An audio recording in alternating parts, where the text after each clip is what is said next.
Let us all welcome po our first speaker. So our first speaker is a first-year college student taking up Bachelor of Arts in Journalism at the University of Santo Tomas. She has been an advocate of the Zero Waste movement for 2 years now. At the onset of her environmental journey in 2020, she was featured in the Philippine television show I Wonder. So to discuss today, to discuss youth engagement to a sustainable lifestyle. Let us all welcome Miss Alexandria Denise M. Carlos. Good Yes, morning, thank you ma'am. po, Ma'am Bona. Good morning po sa inyong lahat. Isang magandang umaga po sa lahat. Again, I'm Alexandria Carlos, but you can call me Alex. And I first heard about zero waste when I was 15 years old. But I formally started when I was 16. I joined the movement when I was 16. So, wait lang po, no? Let me share my screen. Ayan, I hope you can all see my screen. Nakikita po ba ang screen? Black screen pa lang po, ma'am. Okay po. Sige, let's just wait for it. Let me zoom. Ayan. Yan naman. Ayan, kita na po. Thank you very much. So today we will discuss youth engagement to a sustainable lifestyle. So first, let me give you an overview kung ano po bang i-discuss natin today, starting with first, importance of youth engagement. Bakit nga ba importante na involved ang kabataan? At pangalawa, actions to take as an environmentally aware youth. What can we do? At paano ba natin ito palalaguin? And third, integration of environmental awareness in the youth. Kung ano ba yung ine-expect ng youth from adults, from authorities, in order not just to integrate the awareness, but also the actions that could be taken in having environmental peace, kumbaga. Okay, so moving forward, excuse me, zero waste is not just about aesthetics. It's about using what you already have, being aware of your consumption, and birthing beauty out of it. Sabi nga kanina ni Ma'am Visminda, no, na zero waste is supposed to help you save in the long run. However, yung mga kabataan ngayon, when I tell them that I'm into zero waste and they look at the picture of it, they would think, ang mahal naman ito, ang gastos pang mayaman lang. Because the principles of zero waste would go along the lines of, you have to buy in bulk, you have to buy these fancy looking items. But it's not just about that. That's just one part of it. Yung mga bagay na iniisip nating mahal, hindi naman should be perceived that way because we can use it in the long run. For instances, yung buying quality spoon and fork na magagamit mo naman 10, 20, 30 years later instead of just investing in disposables. So this is a quote that I actually find in my journal because I would journal. And ayun, I just want to tell the message na zero waste is for everyone. It doesn't just cater to the rich. Actually, I only had like 20 to 30 pesos na baon before and I survived living in the zero waste lifestyle by walking, ganyan, always bringing an eco bag. When I would go to the canteen, I would tell the canteen lady, pwede pong huwag nang i-plastic or anything along the lines of that. And I would just put it onto my baonan, kung ano man yung pagkain na o-orderin ko. So moving forward, importance of youth participation. Why should we take part in the affairs of our environment when adults can do it, authorities can do it? Well, everyone has a role to play in saving the world. So children, adults, authorities, we all have our roles to play in saving the environment, and no no action is too small kasi any little thing we do has a major contribution in a larger scale, whether that may be good or bad. So we as members of the youth can make a change both in small and large scales. And that begins in our willingness to take part in our community. So in taking part of in our community, we have to know na this isn't just about the aspects uh, that we can we ourselves can benefit from. So, you have to look around you. Hindi lang dapat, ang tanong ay hindi lang dapat, ano ba yung nakaka-apekto sa akin at anong dapat kong gawin? But rather, ano ba yung nakaka-apekto sa kapitbahay ko, sa komunidad ko, where I can take part of. And children have to know that that children have to know that concept na kailangan tinitingnan din nila yung nangyayari sa kapitbahay nila, sa komunidad nila, sa kung ano bang nangyayari sa bahay nila, kahit yung sa tabi lang ng bahay nila, yung basurahan. Because segregation, as I have noticed, is not so much given attention to. But of course, there are places where I see it. For example, Pasig, they really segregate their trash, but not every, kumbaga, hindi lahat ng sulok ng Pilipinas ay nai-integrate ito at iyon ay dapat na uh, matugunan, kumbaga. Maturo sa bahay pa lang, ganon, something that our LGUs can implement in their, excuse me, in their uh, vicinity. So, let's go to the next slide. Ayan. Actions to take as an environmentally aware youth. What can we do to take part in saving the world? So it's just like the classic quote from Helen Keller. She's an American author and an advocate also. So she says, alone we can do so little. Together we can do so much.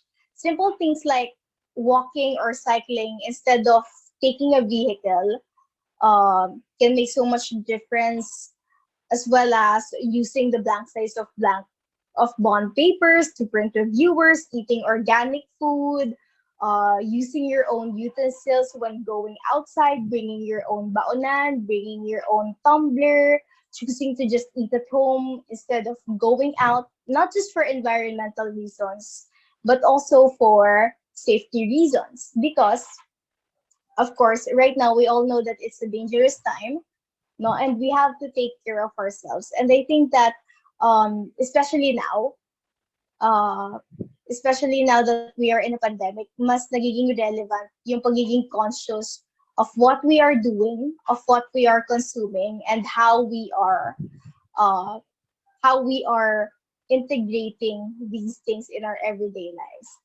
So, moving forward, what can we do? So, as children, this is what we can do. First, use what you already have. Additionally, donate what you no longer need and properly dispose what cannot be used anymore. So, before you delve on buying stuff, and this doesn't just apply to kids, no, this applies to everyone. Before you go out buying um, anything that has eco on them, eco bag, eco whatever, tignan nyo muna sa bahay nyo kung ano ba yung meron kayo at ano pa yung pwedeng magamit. That should be the first step.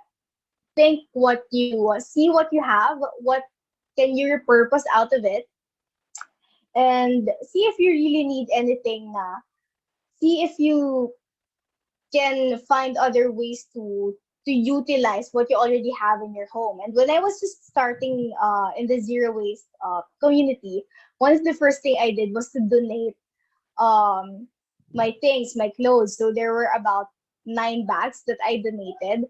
I was very happy with it. The sooner you get into it, you realize you don't need a lot of things. You don't need to have a thousand clothes, 1,000 bags, and you can just work on with whatever little you have. It's just a matter of being resourceful. Next, be more mindful of what you consume. Assess the things you only need to buy. Don't be gullible to marketing toys. So, especially when you're young kasi, uh, you become gullible to everything that promises something in them. So for example, when you're young and you're starting, you feel like, ay, kailangan ko ng metal straws, but you don't think, pwede naman akong uminom sa baso lang. You think you need to buy in bulk, whereas not everyone can buy in bulk. So you have to think first kung ano ba talaga yung mga kailangan mo lang and not be swayed by whatever the market tells you you need. You have to be smart with what you buy, and you really have to look up uh the materials that are used in creating the products you buy. Third, normalize buying thrifted items. They make good conversation pieces. Just to share, what I'm wearing right now is just something I bought from the Ukay, the thrifted store. So this is just, I think, 200, and the pants I have right now, the one I'm wearing in the pic earlier, is just about 150 pesos. It's not just about what you wear, but how you carry yourself also. Some people would actually think na, oh, I'm into zero waste na. I have to buy linen clothes. I have to buy from Uniqlo because they say it's sustainable. And though it's good, no, I'm not against those. If anything, I'm up for buying sustainable clothes. But apart from that, you also have to consider buying thrifted kasi it's already out there.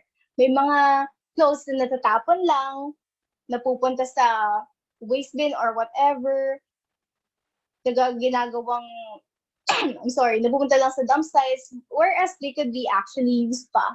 You know, it's like the classic quote, one man's trash is another one's treasure. And right now, what I have observed is that in the online platforms, there are actually more thrifted stores na, yung Carousel. On Instagram, there are a lot of stores like Roxanne Vintage that sells local vintage items, thrifted items, ganyan. And they are actually sanitized. So you don't have to worry about them being dirty, madumi, because some people would have that, what do you call this? Some people would have the apprehension of buying because they feel like it's dirty or maybe it's haunted, I don't know. But you actually have to consider that there's beauty in finding thrifted items. Even here in my room, there are stuff that are thrifted. There's one, what do you call this? Humidifier I have. It's right in the back. Nakuha ko lang siya for free sa Buhay Zero Waste Pre-Loved. So it's like a dumpster diving site where you just pay for the shipping fee of whatever you want to buy. Paunahan lang makakuha na, okay, mine, I want this, and I'm going to have it shipped to my house, something like that. You just pay for the shipping. So you just need to have a keen eye on stuff online. It doesn't always have to be you. So fourth, continuously educate yourself. Surround yourself with the right media, because you have to look at different sides uh, of the zero waste movement or any environmental movement there is. You have to look at different sides, read news, keep yourself updated on what's new. Ano ba? One of the recent things I read is actually the Trash Panda app. It's an app where it lets you, kumbaga, get all the segregated trash you have. So, kumbaga, lahat ng naipon mong plastics, lahat ng naipon mong bote, i-collect nila for a little amount of money. But there's actually a debate going na bakit kailangan pang magbayad for that when you're just going to throw your trash out. Why can't the LGU do anything about that? Well, I don't know either, but I think that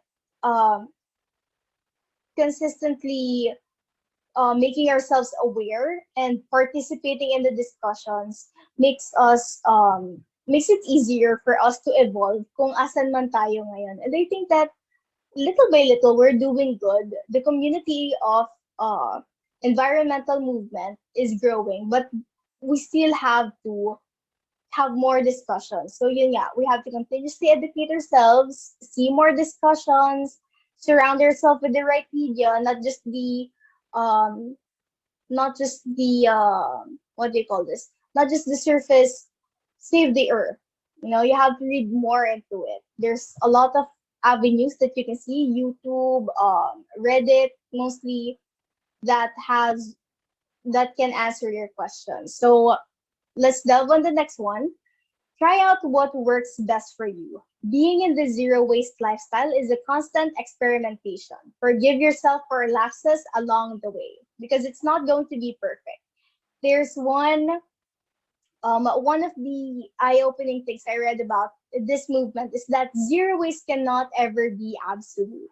There's no zero waste Bible, there is. However, there are books that you can read, such as Zero Waste Home by Bea Johnson, that you can read. There are also some other pages on Facebook you can follow, like locally, there's the Low Impact Filipina, there's Druid Things, or internationally, there's Zero Waste Japan that are they're on Instagram, and Heal Your Living.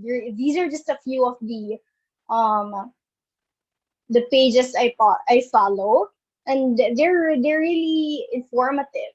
But you have to constantly try what works best for you. You don't have to get rid of all of your things. You don't have to buy 1,000 things or buy everything that promises eco in them. You don't have to buy in bulk if you can't really afford it. It's just a matter of um seeing what's best for you, and you have to forgive yourself for whatever lapses you may make. For example, there are parents na there are parents who cannot work with reusable, yung washable diapers for personal reasons. Mahirap din namang linisin, ganyan.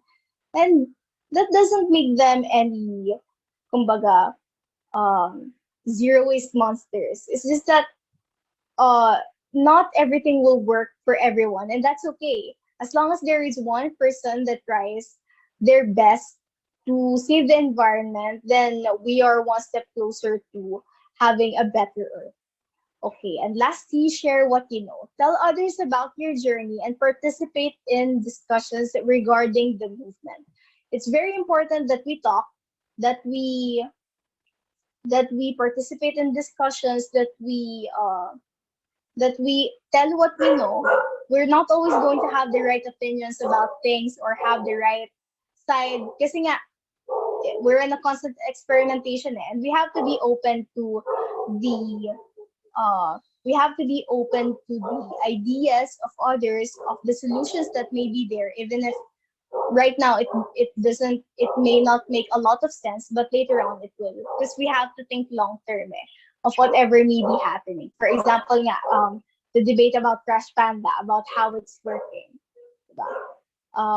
So that we have to share what we know and put out the knowledge out there, and we have to make the children comfortable in talking about these things. Because, for example, before I would get shy talking about zero waste, being in the movement, because I feel like some would think, ay, ang corny naman yan, pang matalino lang yan, ganyan. But no, it's not. It caters to people, no matter what the social status, no matter what social status they have. You don't need to have um, rocket science knowledge to understand how zero waste works. Basta whatever works for you, that's already a good foundation. And then you just go from there, and kumbaga, palaguin mo na lang kung ano yung alam mo. So, integration of environmental awareness among the youth. What could the authorities do to make sustainable choices easier for children?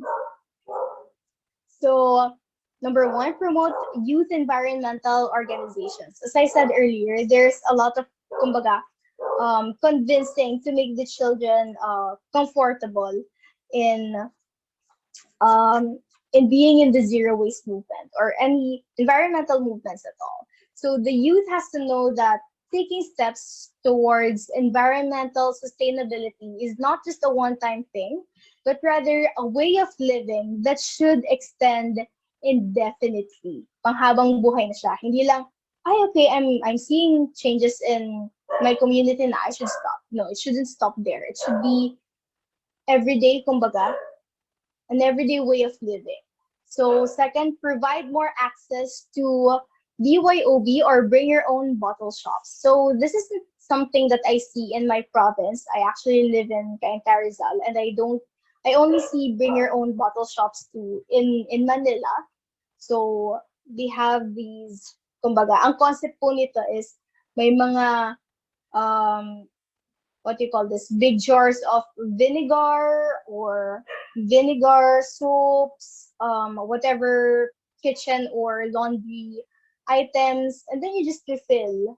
You bring your bottle and then you fill your container para hindi magastos sa mga shampoo containers, ganyan. Hindi ka bili ng bili sa supermarket when you can just refill. There are also some stores that participated in these movement before, such as I think yung shampoos sa mga cream silk yata, ganyan. And that's a very I think that's a very smart move in making an environmental change. So partnerships with online shopping platforms to have zero waste packaging. These platforms would say biodegradable in them. No, yung mga Shopee, Lazada, ganyan, JNT. But I think that it's very deceiving to say biodegradable in your packaging, whereas gaano katagal bago yan ma-decompose? Mga 2, 3, 500 years, mga ganyan. So they have to this is one of my wishes na I hope the government would make something to make these packaging more eco-friendly and not deceiving. So lastly, partnerships with restaurants and grocery stores to bring customers' own bottles or containers. So there are already, of course, yung alam naman natin, craft papers or yung brown na paper bags that groceries use. But and a book I've read, as I've mentioned earlier, yung Zero Waste Home by Bea Johnson and some other zero waste books, there are people who would bring, just as shown in the picture, yung mga containers, jars to put meat. So for example, they would buy meat in the market and they would just put in jars like this. They would buy what do you call this? Yung mga vegetables and they put it in this. And I haven't really seen much people do that. I used to do that before when I would go out to the market, but now that the pandemic has started, hindi na kasi. But I wish that these could be normalized more. Or kung hindi man ganito, kasi syempre, we all know that jars are heavy to bring. At least Ziploc bags, reusable Ziploc bags would be normalized in I wish the bringing of reusable Ziploc bags would be normalized so that it would be easier then, not just for the end of the environment, but also for the end of what do you call this, of the vendors, kasi they wouldn't have to buy plastic na, and it would save time then not to buy plastic and magbabalat pa, ganyan. So that I wish that we could. I know that there are more steps that we can take, but these are just the things that I feel that should be taken more focus in saving the environment. So to end my presentation, I want to share a quotation by Greta Thunberg. She's an environmental advocate, and she says, you must take action. You must do the impossible because giving up can never be an option. There are people who would say it's impossible to achieve sustainability, at least not in a very fast time. But if we can convince more people to take action, to continuously educate themselves and take part in saving the environment, then we can be one step closer to getting there. So that would be my presentation. Thank you everyone for listening. Again, I'm Alexandria Carlos. Magandang umaga po sa lahat. Okay, thank you very much, Miss Alexandra Denise M. Carroll, student environmental advocate. Thank you very much for sharing the youth engagement to sustainable life. I'm sure this is a really difficult task. And from the DNR, I'm sure your parents are very proud in what you're doing right now. And we really appreciate your advocacy in living a zero waste and sustainable ecological lifestyle. We see a comment here from Mr. Savilo Cristoria, Menro Dumalinaw. We already have youth volunteers dito sa probinsya namin organized by Mayor Sariles. Pero ang problema, only few political officials who supported them. Kahit sa provincial level, walang support. Most of their activities are back up by Mayor Sariles. Tanong ko po, pwede po ba nating tulungan sila to connect other organized youth environment volunteers? Siguro like in terms of financial assistance. So any comment from this observation?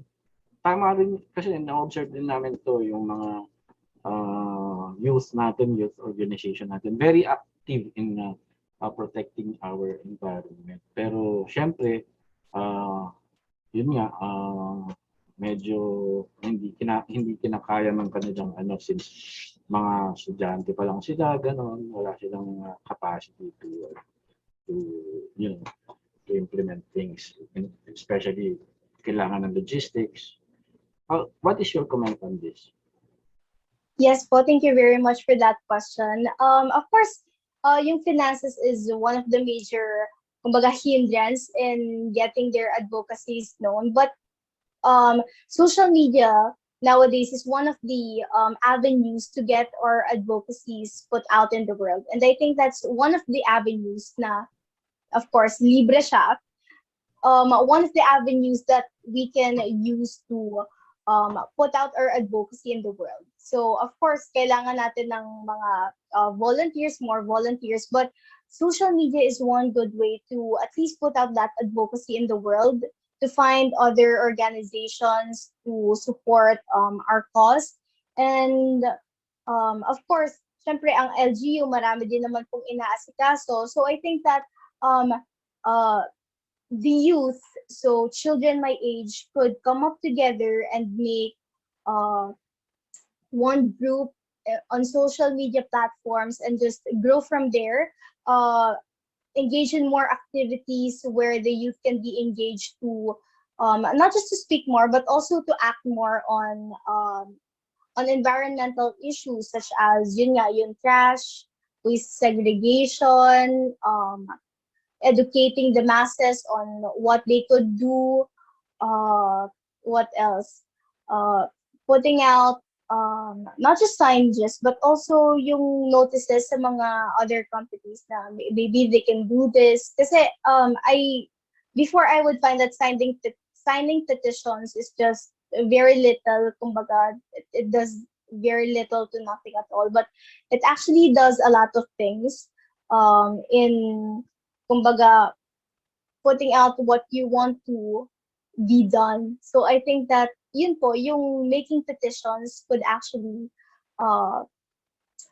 help, and integrating the education system, providing more providing school organizations with these ideas. I think that we have to get our teachers more involved in here too, so that they can help the students. Kasi I noticed that bumagal yung progress ng mga school organizations at the onset of pandemic. And of course, although that's understandable, I think that in that aspect, we should integrate how the impact of these online platforms can reach to the masses, and how people can come together so that they can have the platforms done effectively.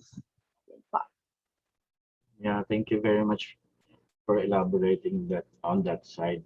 It's really a big help right now, maximizing the technology using the various social media platforms in influencing our youth in this such advocacy. So yeah, um, before I shoot the next chat question, I just would like to personally ask you, how do you influence your peers in this kind of lifestyle, a zero waste and sustainable lifestyle? Yes po, personally, I would encourage my friends in the littlest way. Of course, you cannot please everybody. You cannot convince everybody. But when they see that you do something consistently, then that's how they're going to convince to do the same. So personally, when I go out, I would always bring a bottle of water. So let's say, um, nung mas maluwag po yung protocols and we would walk around, jog, I would always bring a bottle of water with me. Tapos kapag dadating na yung moment na sasabihin nila, nauuhaw na ako, bili tayo ng tubig, I would tell them, ayan, kasi hindi kayo nagbili ng tubig. And I would also convince them na if kaya nyo, magdala na kayo ng sarili nyong kutsara tinidor paglalabas. Kasi not just for environmental reasons, but it's also safer to know that you're using your own utensils when you're going out. Because when you go out and you use the utensils of other restaurants, for instances, you never know who have already used them. Paano kung may sakit na pala yung gumamit nun? Or when I would go out, I would always carry eco bags with me. Not just because not just for environmental reasons, but also for convenience. Because yung craft bags po kasi na ginagamit kayo sa grocery, manipis na rin siya eh. So kung biglang umulan, malalaglag lahat ng dala. So it's not only for environmental causes, but also for convenience to bring these eco materials whenever one would go outside. Yeah, thank you. From LGU Menro Maramag Bukidnon, Mr. Concepcion Career Pakatang. Thank you for sharing, Ms. Carlos. Hope we can actively engage our youth here too. So probably you can also provide your contact details dito sa ating chat box. So our various LGUs and stakeholders and other line agency who are present right now, like for instance, we would like to acknowledge the presence of the line agency which partners us, the members of the National Solid Waste Management Commission who are present right now. So probably you can put in the chat box your contact details. So if they're gonna have an activity like this, they can get in touch with you. For others who are asking for the presentation of our resource speaker, Ms. Alexandria Denise Carlos, we will be providing you through our colleague partner in our various EMB regional office. We will send it to them, so you may course through your request to them so they can email it to you. Okay, and yeah, from Mr. Alfonso Viernes, how about if we include also to our DepEd curriculum itong zero waste para mas maging aware pa ang ating kabataan on how they manage our waste. Okay? What's your comment on this one? Yes po, that would be very much favorable. And I wish that the education system would actually pay more attention to environmental causes. Because when I was still back in high school, so as I said, I started when I was 16. So I was like fourth year or grade 10, grade 11, ganyan. It wasn't given much attention. Ang nagbibigay lang ng attention to the environmental causes would mostly be the student council, or let's say, kapag ganito, yung January is Zero Waste Month. But it's not integrated in the whole school year na yung nagsisegregate ng maayos ng trash, no one's checking, ganyan. It should be implemented not only in the curriculum, but also in the totality of how the school system is. Are the guards checking kung paano ba nagsisegregate yung trash? Are the students bringing things like what I've said earlier, yung mga eco bags, ganyan? Are they using yung papel ba nila, ginagamit ba nila both ways? Kasi you can't just implement it in the education system without actually integrating it in the everyday activities of children. When they can just share it to, let's say it's already back in the normal. When they can just ride the jeep, why would they just take a grab? Kasi hindi ko po alam, no? As I said earlier, yung mga bata ngayon is very, very much, kumbaga, engaged in the appearances of things na, ay, okay, kailangan I look more social, ganyan. Even if they cannot afford. But we have to normalize na ganito na dapat, regardless of ano man yung social status natin, ganyan. We have to live simply in order to impact the environment in a in being a safe, livable, peaceful place for everyone. Nawala po yata si Sir. Hello po.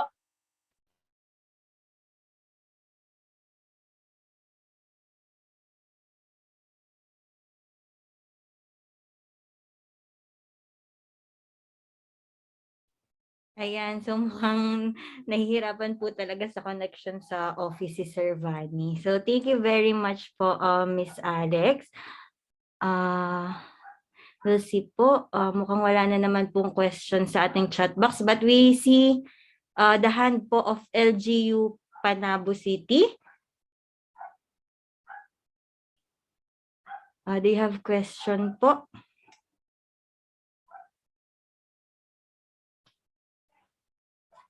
Miss Geraldine po. So do you have question po for Miss Alex, ma'am?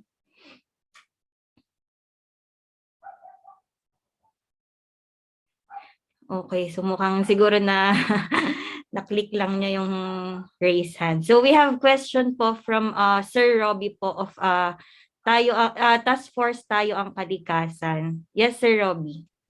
Actually, hindi question to, no? But I would just like to add, dito sa Task Force Tayong Kalikasan, meron kaming dinocument na school sa Marilao, Bulacan, yung National High School. The teachers and the students, they segregate and collect itong mga plastic PET bottles, no, ng soft drinks.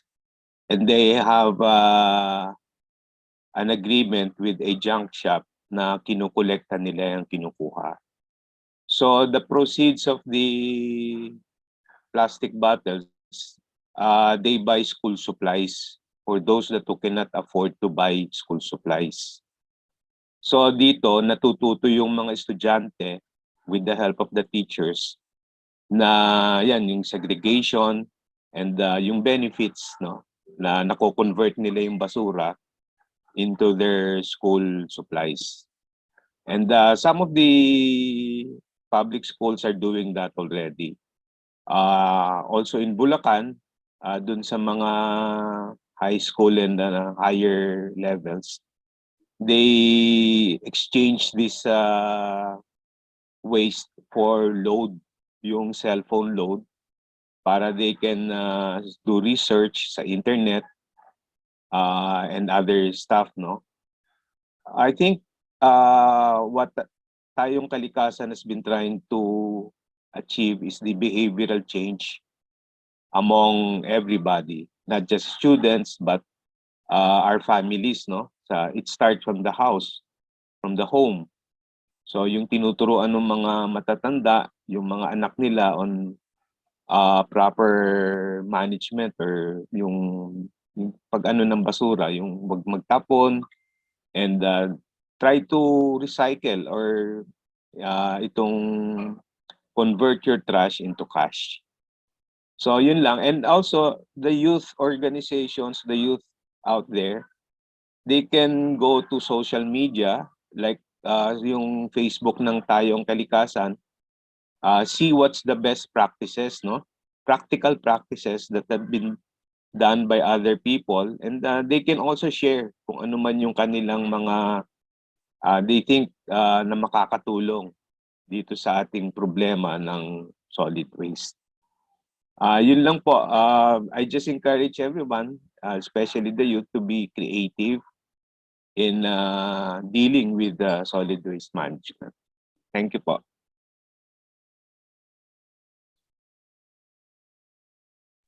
Thank you very much po, Sir Robbie, for that additional insights nga po. Ano po? Sir Vani, are you Yes, back po? Thank you. My apologies again for the technical glitch again. I was disconnected again. And thank you very much again, Engineer Bono, for always there to cover my interruption break.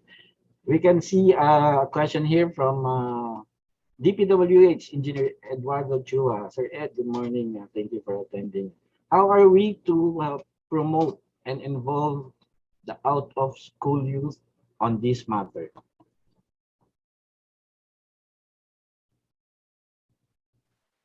Yes po. So thank you very much for that question po, no. Of course, the out of school youth should not feel as if they are being excluded from the movements that we are taking towards environmental sustainability. So what we can do is, of course, to have some activities that are that could cater to them, such as cleanup drives, ganyan, educating them on environmental sustainability, and such as just as Sir Robbie said earlier, to be creative, because I've also seen activities from uh, some younger peers that they would make recycled paper. They would make their own paper out of shredded paper and water. I'm not particular with the materials, but of course we can be creative in what we use out of um, out of the waste that we have, not just at home, but kung ano man yung mahahanap natin dyan. And of course, we have to take note na hindi porket kaya nating mag-recycle, we should just keep on consuming stuff. Because as I've said earlier, we should start with the question of how are we consuming and not just how are we going to recycle. So yun dapat yung laging unang tumatatak sa isip. How are we consuming? So them as an out of school youth, they must ask themselves the question now. Of course, we don't have a lot of money. How are we going to consume things wisely? How are we going to properly dispose our trash? How can we help the community? Of course, yun nga, gaya sabi ko, cleanup drives, ganyan, and keeping themselves aware and participating in discussions that could contribute to the wellness of the environment. Because, and I think that the part that could that adults and teachers can do here is to not make them feel excluded, to have something to have some activities done for them in which they could feel that they are important and that they can make a bigger impact in the society. Okay, thank you very much. That's a very good point. From okay, we can see from LGU Prosperidad, Agusan del Sur, Menro, Christopher Gadaga. What would be our stand on the advertisement of Coca-Cola bottle, "Recycle Me"? Hope there would be a real buyer, or the company must buy their own empty bottle.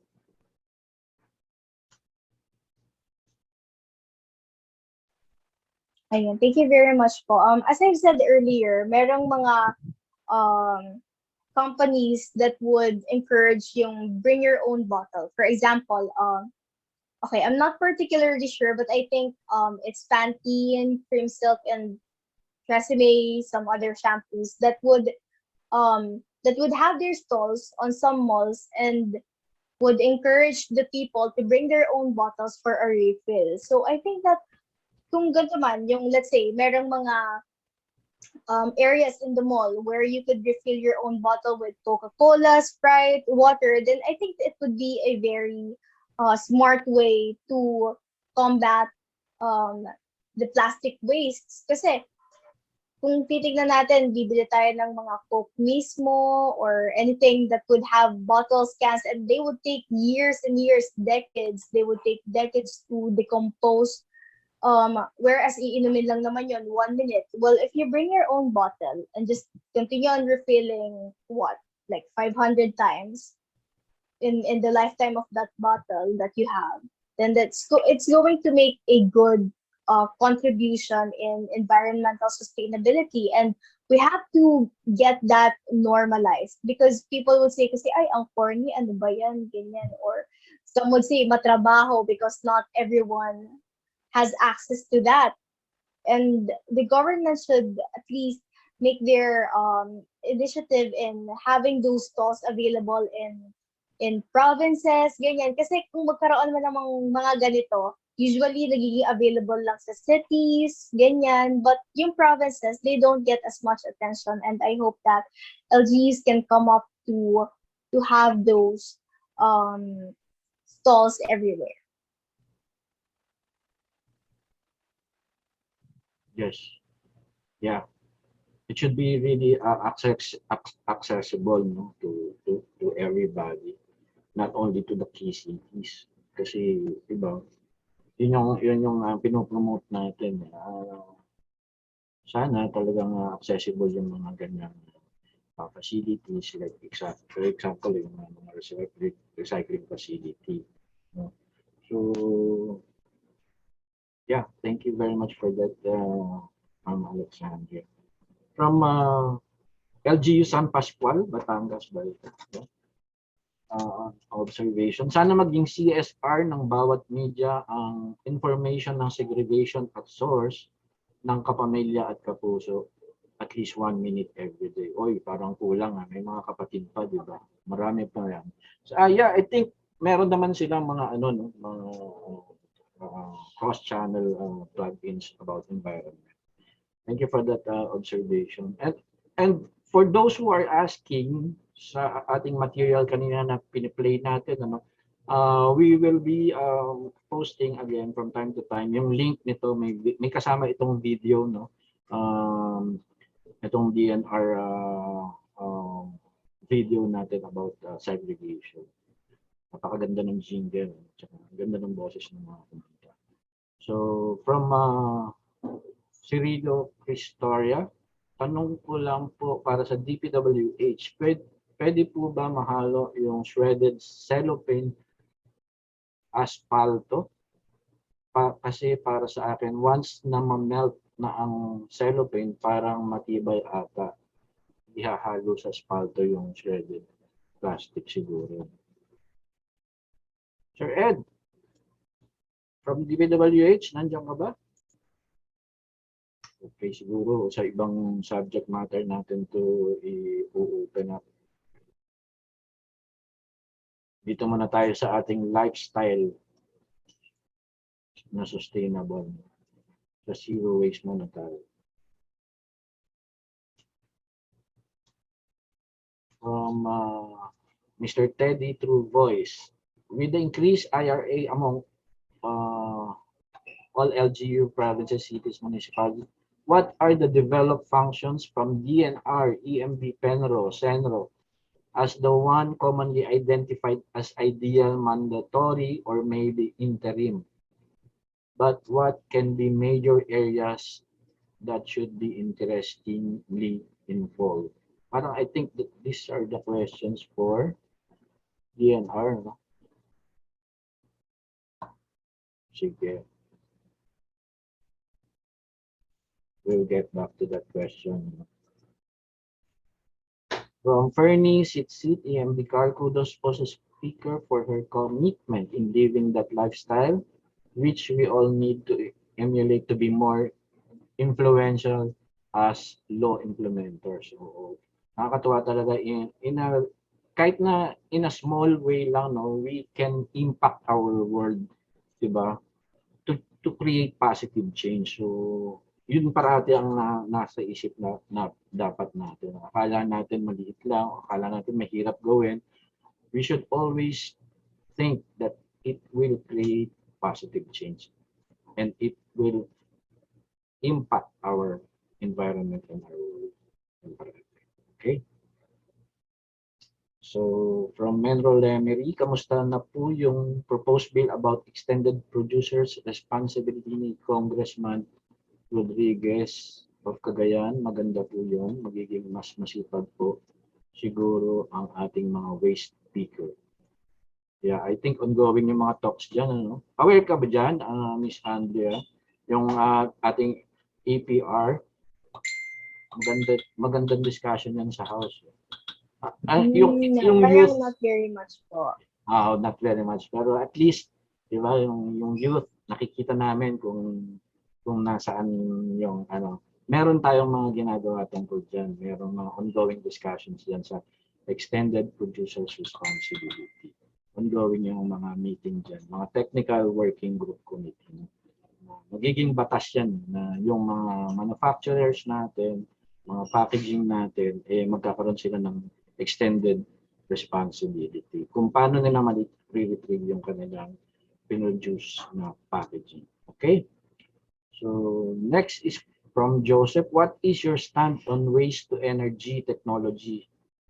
There are already operational in other countries and very effective. O yan. In your, yung sa youth point of view, what is your stand? Yes po. I hope I understood it right. Energy technologies as in yung mga solar powered energies, mga ganyan po, right? I hope I understood it right. But if that's what you mean po, Sir Joseph, I think that yes, of course, these are very kumbaga smart choices, although a little of course, it's a little costly, a little more costly, and not everyone can afford to have solar powered energies. It's a very smart move, and I think that we could start with the companies that the Philippines has, for example, yung mga factories, ganyan, because of course the Philippine homes still have a lot of they still have a long way to go before they can implement that, and it also has to be readily available to the market, whereas when you go to the malls, you go to the supermarkets or the hardware, solar powered batteries or whatever they may be called are not readily available, and that's one of the things we should address muna. Yun. Yes. So Long way factory to go. it, opo, and having the solar powered batteries readily available to market so that people can buy them, and to make them more cost kumbaga, to make them have a low cost, because of course not everyone can afford it as much as we want to have them. Well, of course it's sustainable in the long run, but we also have to address that not everyone can afford that, and that's what we should address first. I hope there are more companies in the Philippines that could make these resources, because what I know is that most of these resources come from other countries pa, and of course that's going to add to the cost when they come from other countries pa, when we can just make ones in the Philippines that are just as effective but more kumbaga, which are less pricey. Thank you very much for your opinion on that matter. Even though it's not related to our subject matter, you are openly sharing your views on these technologies. Okay, we can see a raised hand icon from Sir Robbie from Task Force Task Force. Yes. Sir Robbie? Nakamute. Okay.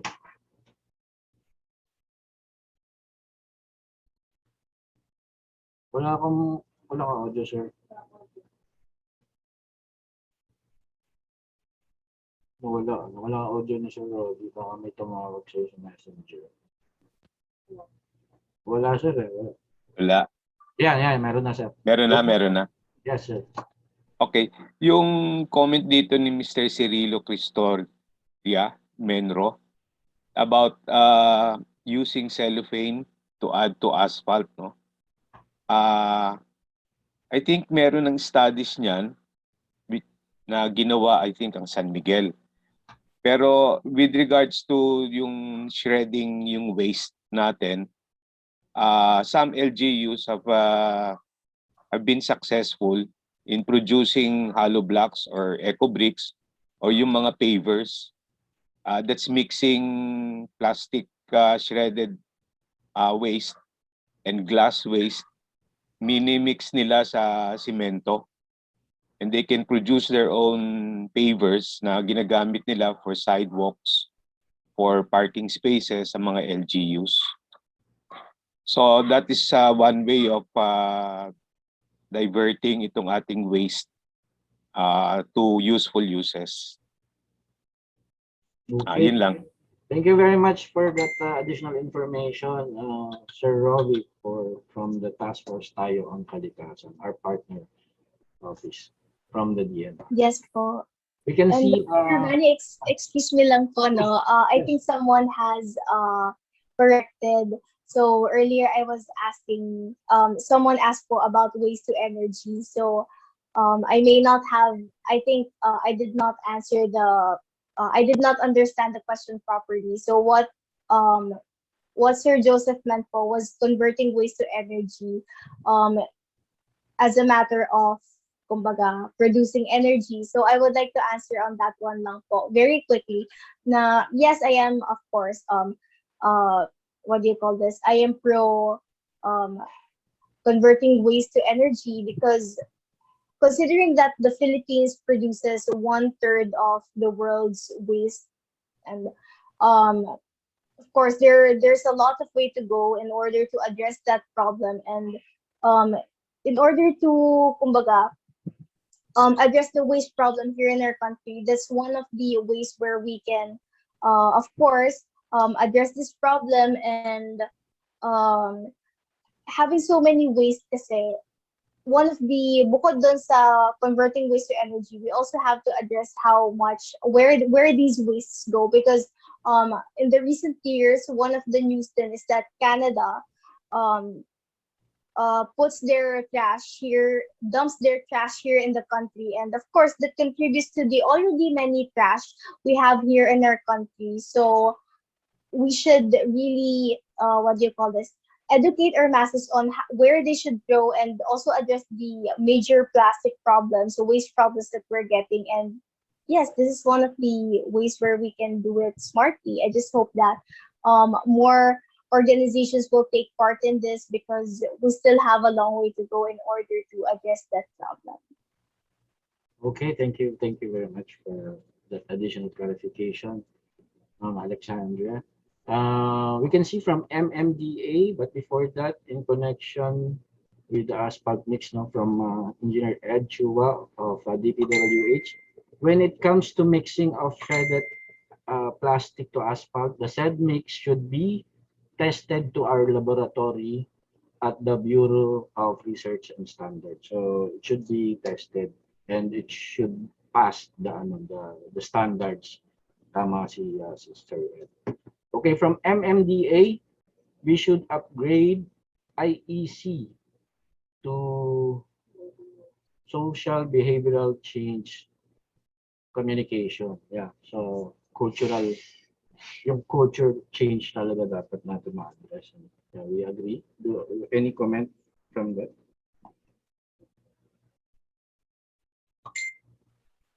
I'm sorry, from me po ba, regarding the asphalt? Yes, ma'am. No, the yes. Social, we should upgrade the IEC to social behavioral change communication. Sorry, from who po yun? I don't think, which degree IEC to social. Sorry, Mhm. sir, I'm not very familiar with the IEC. Can you please enlighten me po Information regarding this? education campaign.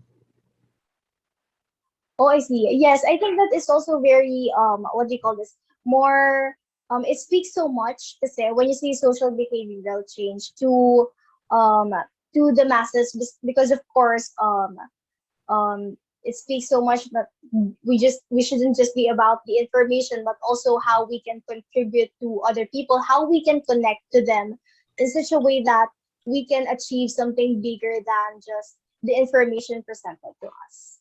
Okay, thank you very much. Yeah, it's almost past your schedule, and in as much we would like to accommodate all the questions. I hate to do this, but you know, in the interest of time, we would like to thank you again, Miss Alexandria, and the DNR, Department of Environment and Natural Resources, award this certificate of appreciation to Miss Alexandria Denise Carlos, environmental advocate, in grateful acknowledgement for sharing her time as speaker during the webinar on Introduction to an Ecological and Sustainable Lifestyle with the topic Youth Engagement to a Sustainable Lifestyle. The knowledge and insights that she imparted has contributed in the attainment of the department's goal of raising awareness and understanding on ecological solid waste management and protection of the environment. Given this 17th of January 2022, signed Benny D. Antiporda, Undersecretary for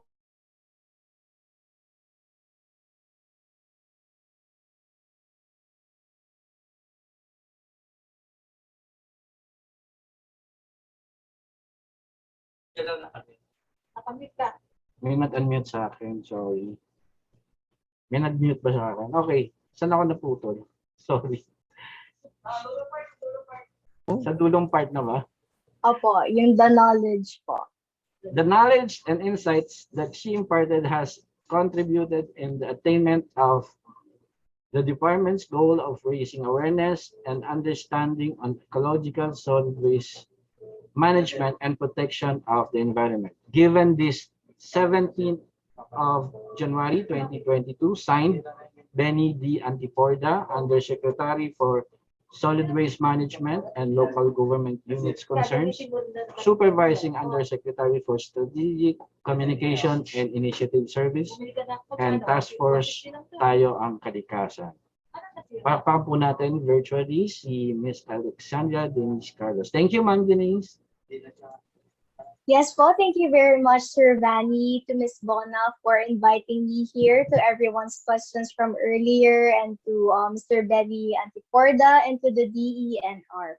Maraming salamat. I enjoyed very much, and I hope that everyone learned something today. Thank you very much po. Magandang umaga.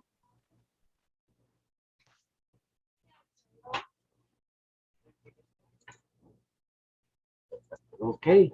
For those who just logged in, please fill out the attendance sheet.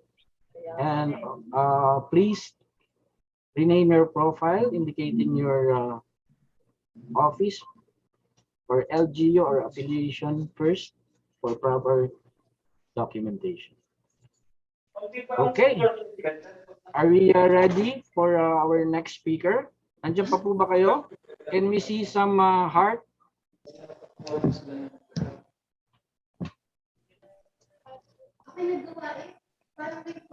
Parang wala na ako nakikita. Yun, marami pala. Nag-heart na sila. Please, more heart. And in as much we would like to engage with you, your bandwidth permits, open your camera so we can see you that you're there. Okay. So, thumbs up po. We are ready for our next speaker. Thumbs up. Can we see some thumbs up? Ayan, thank you for the thumbs up. at least nararamdaman po namin na nandyan pa rin po tayo. No? Thank you very much for staying with us. And we would like to call to discuss the environmental journey of putting up a waste. Oops. Ano po po screen? Wala yung aking material. Sorry. Wait, hold on. Okay, our next speaker is an industrial engineer by profession and the co-owner of the very first zero waste store in Bulacan. Wow, very interesting. Let us all welcome Mr. Gian Pierre Argeles, owner of Fulfill Zero Waste. Sir, can you tell us more about this? Hello po, magandang umaga po sa ating lahat. Good morning, sir. Good morning. Kami yung Zero Waste Free or Zero Waste Store. Kami yung binabanggit ni Miss Alexandria kanina ng mga bring your own bottle store. So yun yung tinry namin simulan last year and would love to share yung journey namin kung paano namin simulan, ano yung paano kami nagkakilala ng business partner ko, which is yun din yung partner in life ko. And yung sa mga ganun. And I would love to commend everyone kasi grabe yung engagement dun sa discussion and very hopeful sa future na ganito yung ano nyo, yung parang interest nyo sa zero waste. Kasi zero waste sobrang broad yan hindi lang in terms of consumer, pati yung sa waste, energy, fossil fuel, sobrang deep. And thank you so much then Miss Alexandria for sharing as a youth yung perspective. So sobrang, kung pwede lang matuloy yung mga discussion and tanong kanina, sobrang very interesting and susubukan kong bilisan yung presentation ko to magkaroon tayo ng more discussion kasi I believe until 12 lang yun so yun po. Sorry, help ko lang, check ko lang yung sa presentation. Hello po, mga gutom na po ba? Subukan ko lang bilisan para I know very interested kayo lang sa pag-start ng Zero Waste Store and paano kami nakapag-start din. Ayan. So, hello everyone. My name is Gian Pierre Argeles and thank you so much for attending this. And sobrang nagulat ako. Akala ko puro DNR LGU yung makasama pero hindi. May mga NGO. I heard may MMDA also yung sa task force kanina. So thank you so much for attending and gusto namin yung mga ganito kasi and na nabigyan kami ng opportunity to share our story kasi hopefully marami kami ma-encourage na mga customers and also mag-start ng Zero Waste Store as well. So ito nga, our journey in putting up a Zero Waste Store. So katulad ng sinabi kanina ni Miss Alexandria, ito yung mga bring your own bottles and refill stations na mga necessary or mga necessity ng consumers. So yun yung sinubukan namin simulan. So next slide please. Ayan na. So ayun nga, kapag nakikipagkwentuhan kami or na-interview kami, laging nabobrought up yung love story namin. Kasi nga kaming dalawa, actually dalawa pa lang din kami sa team ngayon, yung nag-start ng Fulfill Zero Waste. And I'm Gian Pierre, 23 years old, graduate ng BS Industrial Engineering sa Colegio de San Juan de Letran. And my partner is nandyan din, Charlene May, 24 years old, and BS Financial Management naman siya ng Colegio de San Juan de Letran. And nagkakilala kami, sorry, medyo kasama talaga yung story na. Nagkakilala kami sa isang, para kaming student, working student sa Colegio de San Juan de Letran, and also active participant then and members, and also officers ng Letran Community Volunteers, which is a community volunteer. So marami kaming social work, community volunteering activities, and lalo na sa environment. So kaya medyo sabihin natin environment conscious na kaming dalawa.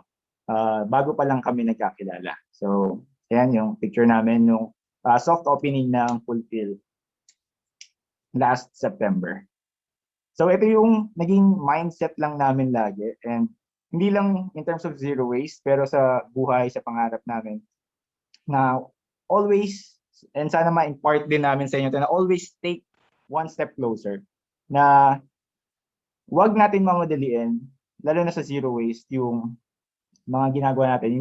Hindi dapat na bumili, tama nga si Ma'am Alexandria kanina, na bumili agad ng mga, pag zero waste daw, kailangan ng metal straws or kailangan ganito, shampoo bars na yung gagamitin. So, always take one step closer kasi yung zero waste nga, for us, next slide please. Para kasi sa amin, zero waste is an impossible goal. So, yan yung parang sinet namin na term or parang mindset in terms of zero waste. Kasi sobrang wala pang nakaka-perfect. Even us na nagtatry mag-zero waste lifestyle, sobrang broad yung zero waste. Pero kailangan natin siyang isipin as an end goal, pero impossible. Bakit impossible? Kasi every day, kailangan one step closer ka dun sa pinaka-end goal. And ang pinaka-importante lang naman to achieve yung zero waste is at least we try every day to do small things na katulad na nabanggit kanina ni Miss Alexandria. Yan.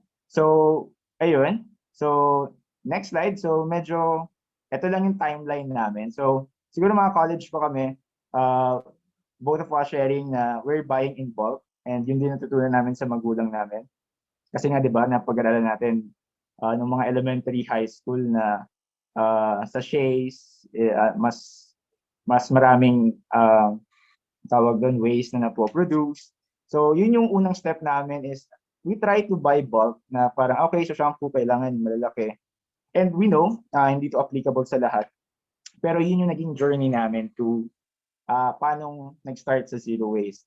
Then, we try every day. Then, siguro nung working na kami, pareho kaming working, mag-try ng eco bags at dala ng sariling tumblers, dala ng sariling not just cutleries or yung spoon and fork, but also yung lunchbox. And me personally, yung pag pumapasok ko sa trabaho ko, hindi naman ako nagluluto sa bahay. Pero sa mga karinderya, I tried to dito na lang ilagay instead of plastic. So yun yung naging parang, naging actions ko, step by step. Then, nagkaroon na kami ng information, mas naging engaged na kami sa zero waste. Nagulat kami, may whole community ng zero waste, may Facebook page, and please do sama din kayo sa group na yun kasi nakakatuwa, almost 60,000 ng Zero Waste PH. Buhay Zero Waste also, Facebook group na nandun, nagsasama-sama, may mga discussion din katulad nito. So please do follow them and palaking pa natin yung Facebook group na yun kasi magandang advocacy. And yung mga pina-follow din kaming mga Facebook page na nag-inspire sa amin na, okay, may mga ganitong activities pala. Like Eco Waste Coalition and Zero Waste PH, Zero Waste Philippines, yan. So sila yung mga nag-inspire sa amin na, okay, may mga actions pa kaming pwedeng gawin. Okay, may mga local and eco-friendly products pa pala sa communities natin. So yun yung nakita namin. But, and na-introduce din kami sa zero waste stores kasi meron ng zero waste stores sa QC, BGC, mostly sa cities, no? So, nagkaroon kami ng idea na gumawa ng zero waste store sa parang provincial. So, nag-start kami sa Santa Maria, Bulacan. So, hopefully may Santa Maria, Bulacan dyan. Pa-raise naman ng hand. Yan. So, hopefully makausap din namin sila personally dito sa, makapag-coordinate kami with DNR Santa Maria. Anyway, so, ayun. So, So, nakita rin namin sa ibang bansa yung mga best practices, zero waste stores, meron din sa ibang bansa. So, nakita nga namin yung opportunity na why not we start. So, nandun lang yung plano na yun. So, naging pangarap namin na magkaroon ng zero waste store. And next slide, please. And a very devastating event sa mundo natin. Yan. So, ginawa namin ganyan yung slide. Kasi talagang nakakabago ng pacing. Nakakabago ng tawag nito. Yung parang pangarap namin to start a zero waste store, kaming dalawang with Charlie May, parang biglang mas lumayo, 'di ba? Kasi wala eh. So lahat naka-quarantine mga panahon na 'yon. So yung year ng 2020, March to August, gusto talaga namin mag-start na or magplano na before pa yung pandemic. Pero yun, na-stop. Pero nagkaroon kami ng dalawang realization sa pandemic, which is number one, we need to start. Bakit? Yung zero waste na namin na parang pangarap namin, zero waste store. We need to start. Bakit? Kasi mas lalong tumaas yung consumption ng everyone sa panahon ng pandemic. Bakit? Kasi puro instant, mas lalong instant yung kinokonsume natin. Puro online, which is tawag nito, puro plastic and packaging na sobrang nasasayang and natatapon lang sa mga ocean natin. And yung mga balita tungkol sa Pilipinas na pangatlo sa contributor ng ocean pollution, so very sad, and parang kung wala mag-start, but hindi natin na-start agad. And next, number 2 realization namin, bata pa kami. So as I introduced, 23 years old, 24 years old lang si Ms. Charlene. In terms of business, pwede nating i-try na tawag nito, subukan lang. Kasi as we start yung zero waste lifestyle namin, we find it hard to seek establishments na nagsusupport sa zero waste lifestyle. So napag-isipan namin na bakit hindi na lang tayo yung gumawa. So yun. So ito yung next slide. Sorry. It's hard to start a business, totoo. Pandemic man o hindi. So kasi bata pa kami and wala pa kami actually business, although financial management and industrial engineering, both yun in business course, pero wala kaming thoroughly application pa ng pag-start. So mahirap talaga, and imagine marami nagsarang businesses. So binura namin yon, it's harder to start a business during pandemic. Bakit? Kasi wala namang tao. And kapag physical store yung gusto mong ma-start, walang taong pupunta dyan kasi yun nga, naka-quarantine lahat. Pero what we realized, next slide, it's harder to start a zero waste store or business in the Philippines, lalo na during pandemic. Bakit? Kasi Philippine consumer mindset pa rin is throwaway system pa rin. So tapos ang hirap pang humanap, as i-share ko din mamaya yung mga struggles.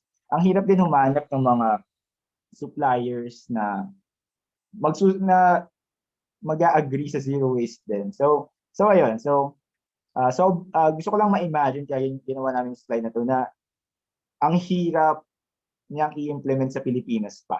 Kasi wala pang, ganun nga, yung education and sharing, hindi pa ganun ka,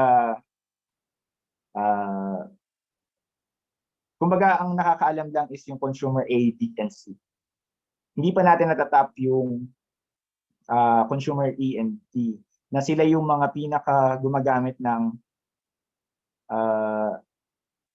in terms of economical, 'di ba? Kasi sila yung gumagamit ng mga sachet, and which is yung nag-end up sa mga landfill and oceans natin. So it's very hard to start, lalo na pag yun nga, puro hindi pa ganun ka-aware yung tao. So next slide please.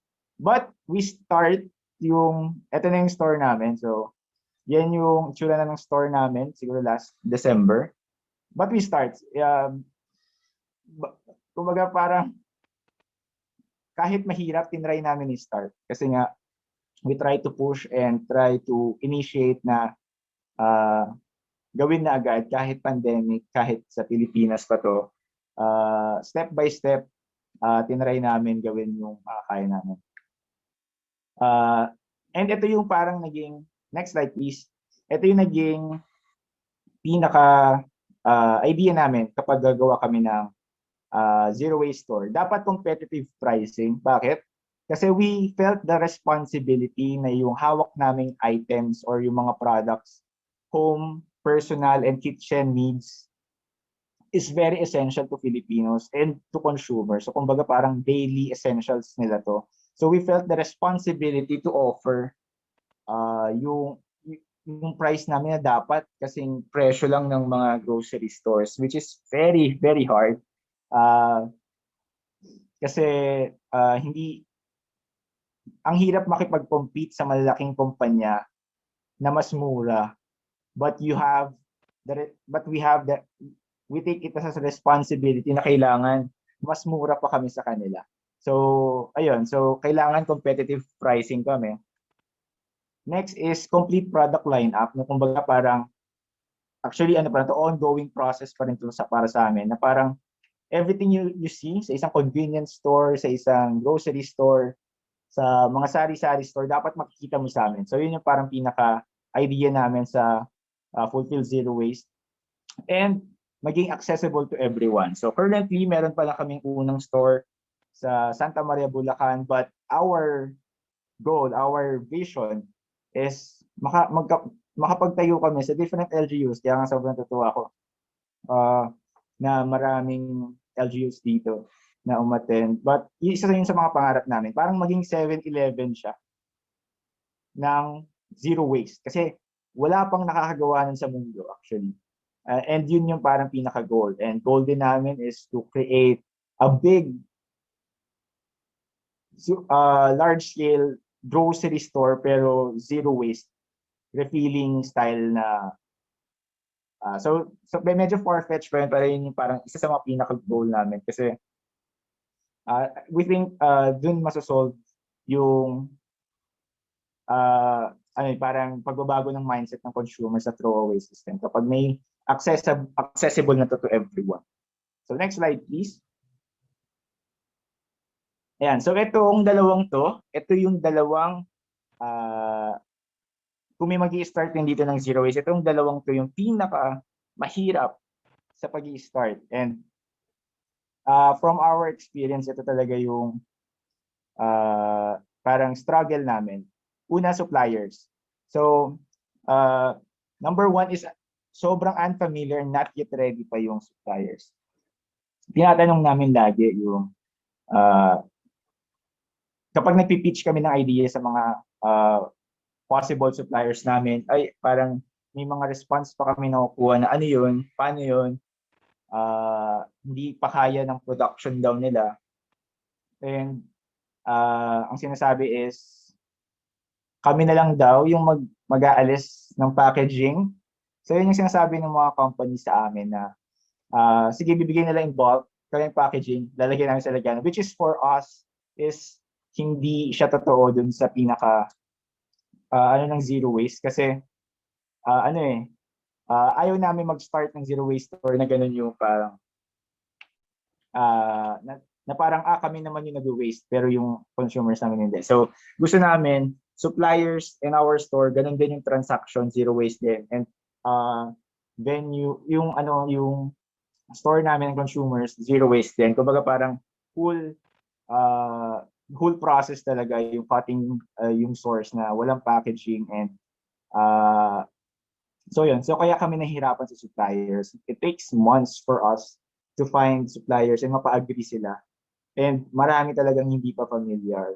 And we are thankful sa mga suppliers na pumayag kasi they take it as a challenge. Alam nila, hindi pa ganun kalakas yung store or magsisimula pa lang or mag-i-introduce pa lang kami ng ganitong way, lalo na sa Santa Maria kasi, or lalo na sa Bulacan na wala pa masyadong ganitong awareness sa zero waste stores. Kasi mostly sa Manila pa lang siya. So ayun, so next is packaging. Mahirap pumanap ng suppliers in terms of packaging kasi ayun nga, we are very demanding sa kanila na dapat ganito nila ipapack yung mga items nila. Kailangan reusable, kailangan circular economy pa rin yung ginagamit. So ayun. And next is expensive. Bakit expensive?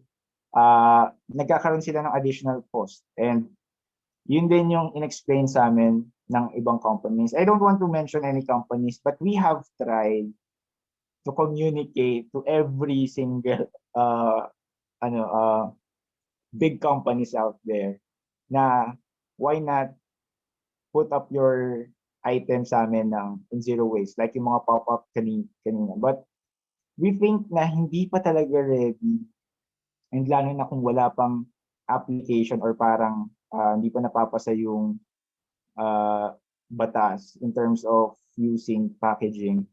Hindi pa talaga ready si companies to do that kasi it's very, kung imaginein mo, kasi yun yung napag-aralan sa industrial engineering, kung imaginein mo yung production nila kasi, sobrang maapektuhan.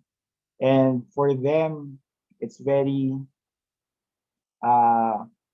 expensive and sobrang hindi pa ideal sa kanila kasi nga wala pang ganung demand or parang hindi pa naman ganung hinahanap ng Filipinos yung ganung klaseng method. So yun, so yun yung naging hirap namin sa suppliers. Resolution namin dyan, mas kaya naging possible yung store namin, is to seek small businesses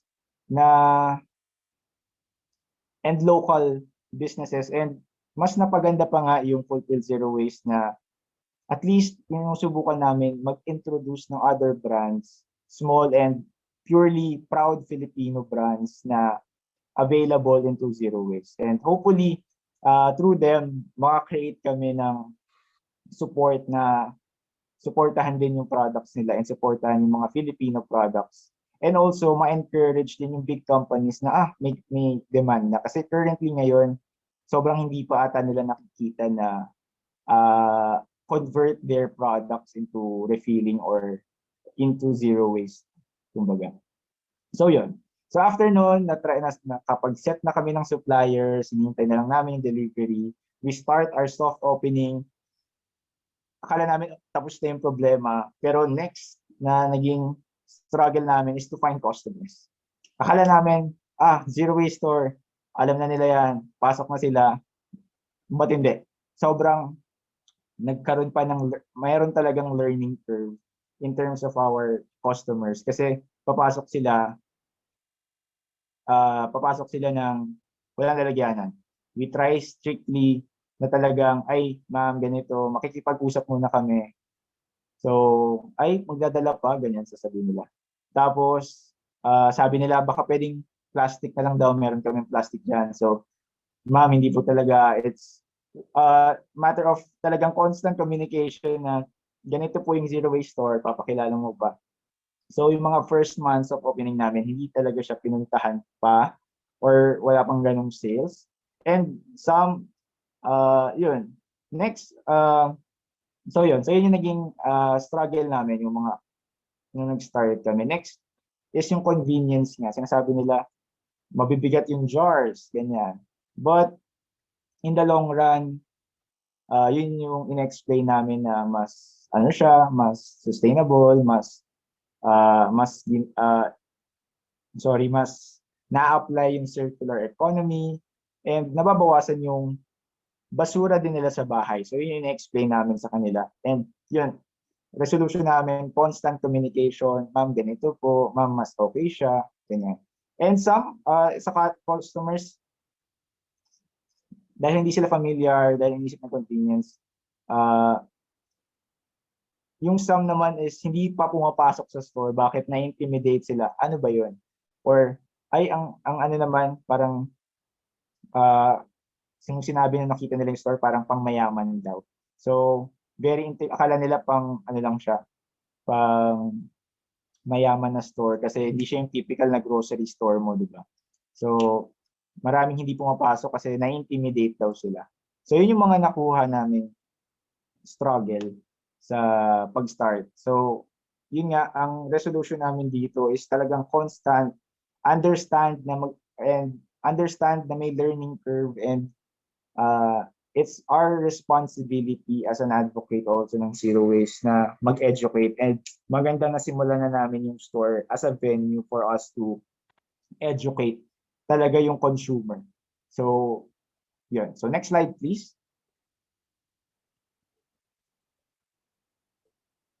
So, ito yung naging progress. So, medyo kakakita ko nga lang ulit ng pictures ito while we're doing the presentation. Ito yung store namin nung kakalagay lang ng logo. And yung hardship kanina na in-explain ko and mararanasan ng mga zero waste stores, very fulfilling makita yung ganitong progress. Kaya wala pang laman yung store, wala pang suppliers, may store na. Ayan. Next slide. Ito, ano na to? Ngayon ganito na siya. So very for us, motivating makita yung sarili mong progress na before, hirap na hirap kami humanap ng suppliers. Ngayon, sila na yung pumupunta sa amin. Sila yung nagtatanong, pwede ba makipag-partner. Marami kami naging partner. I would just like to, baka may ano rin ako, makalimutan din ako. Dels, from Pangasinan, yung condiments namin is from Bulacan. Mga cleaning products namin is from Laguna. Mga other products namin, Mindoro, Zamboanga, Bataan. So very thankful kami and very emotional nga kami kapag nakita namin na yung store na unang plano lang namin is parang maging refilling station lang siya ng mga needs, ganyan. Mas nadagdagan pa kami, nagkaroon kami ng Nito products. Meron kami from Cavite ng mga nagre-reuse siya ng mga disposed na for example ng mga kurtina, ganyan, yung mga fabric na disposed na, so ginagawa niya siyang other products katulad ng sponges, laptop casing, coffee holder, so kino-convert niya yun. That's from Cavite, and nakaka-inspire makita yung sarili mong tawag doon, yung progress and yung hardship nung una is makikita mo na from impossible to possible na. So, ayun. So, yun yung naging, kaya share ko sa inyo yung one step closer kasi ganun lang din yung naging mindset namin in terms of zero waste. Next slide, please. Ayan, tapos yun nga yung na-share ko kanina, may mga partners na pumupunta. That's yung picture na yan sa taas. Yan, partner namin from Antipolo. That's all about cashew. Small business din. Na yun nga, nag-introduce sila ng mga cashew butters and vegan. So, yun. And then mga crochet from Bataan. And other, shampoo bars, handmade soaps. Yan yung mga naging partner namin. So before, yung struggle namin na kami yung naghahanap na tawag lang ng tawag, baka may pumayag na supplier or partners. Ngayon, dahil siguro sa mga steps na ginawa namin or marketing na ginawa namin sa store, sila na yung pumupunta and mag-put up ng products nila. Kasi, sorry, ano ko nang sabihin. Unang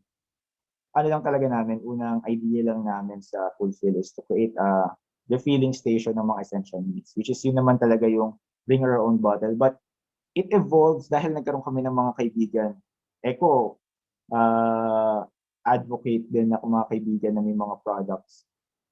Naging siya, yung Fulfill is nag-evolve into a venue where eco products parang naging mini mall ng mga eco products, which is for us magandang transition and ganun na yung mangyayari sa amin. And hopefully talaga magkaroon kami ng resources ng fund to malibot namin yung bawat sulok ng barangay, na magkaroon ng small Fulfill store and hopefully magkaroon din ng large scale grocery store and even mall na maging venue na puro eco and talagang mabago natin in terms of consumer yung mindset nila, in maalis na yung throwaway system. Next slide, please. Next slide. Yan, so ito yung some of the customers lang. So very fulfilling. Ito is some motivation na nung umpisa wala talagang pupunta. Ngayon, pamilya silang pupunta. Tinuturuan din nila yung mga anak nila. And nakakatuwa, ilang pictures lang to pero marami pa dun sa page namin na sila pa mismo yung nag-i-invite sa other customers na pumunta sa mga kapitbahay nila. Meron kaming malapit na katabing parlor. May isang customer lang kami doon. In-encourage niya na. And a lot is very motivating words yung binabanggit na ang galing nito, tuloy na pa to. And yung hirap na nararamdaman or nararanasan ng business namin every day, yun yung nagpo-push namin forward to do what we do, to do palaguin si Fulfill, and hopefully marami pang tao yung makapag-support din. And yun po. Thank you so much po for inviting us, Fulfill. So sobrang kaka-start lang po namin last September. So magpo 4 months pa lang kami. But we're very overwhelmed na napapansin kami na hopefully maano talaga namin, ma-tap talaga namin yung 3 key factors or 3 key players sa pagpapatupad ng zero waste, yung consumer, yung supplier, and also yung government. So hopefully marami kayong natutunan and na-share namin yung journey, yung struggles, and also yung mga up or yung mga motivating moments namin, why you should support Zero Waste Store. Kasi baka meron na pala dyan sa communities nyo. And also why you should also to try din na mag-start ng zero waste lifestyle din. So yun po, thank you so much po sa pakikinig and magandang umaga po. Thank you very much, Sir Gian, for sharing your zero waste store. I hope this will be a model for other LGUs to inspire their constituents. Hopefully po, hopefully. Before we proceed with the open forum, at this juncture, we would like to acknowledge the presence of the member agencies of the National Solid Waste Management Commission, our partners in implementing the RA 9003. We would like to acknowledge from the recycling industry, we would like to acknowledge Commissioner Crispin Lau.